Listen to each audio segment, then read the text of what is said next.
August மாசம் மத்திய அரசாங்கத்துல பவர்ஃபுல்லான 2 பெரிய பதவிகள் காலியாகுது. அந்த பதவிகளுக்கு அடுத்து யாரு வர போறாங்கிறது தான் எல்லா மாநிலங்களோட எதிர்பார்ப்பா இருக்கு.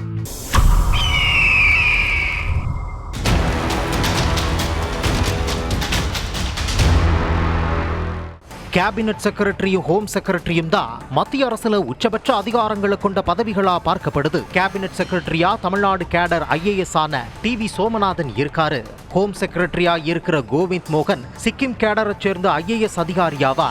இவங்க 2 பேரோட பதவியும் ஆகஸ்ட் மாதம் 15ஆம் தேதியோட முடிவடையுது. இந்த பொறுப்புகளுக்கு அடுத்து வரப்போற அதிகாரிகள் யாருங்கிறது தான் எல்லா மாநிலங்கள்ல இருக்கிற IAS மற்றும் IPS அதிகாரிகளோட எதிர்பார்ப்பா இருக்கு.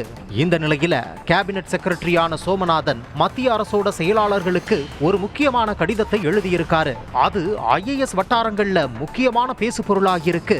அந்த கடிதத்துல மூத்த அதிகாரிகள் இளம் IAS அதிகாரிகளுக்கு அதிகாரத்தை பகிர்ந்து கொடுங்க. அதிகப்படியான அதிகாரங்களை நீங்களே வச்சுக்கிட்டா அது அரசோட செயல்திறனை கடுமையா பாதிக்கும்.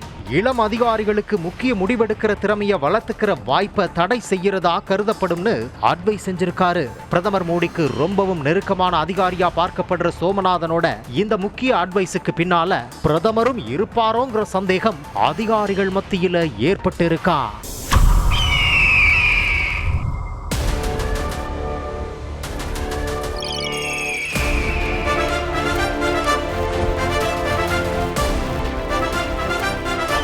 நியூஸ் தமிழ் கழுகு.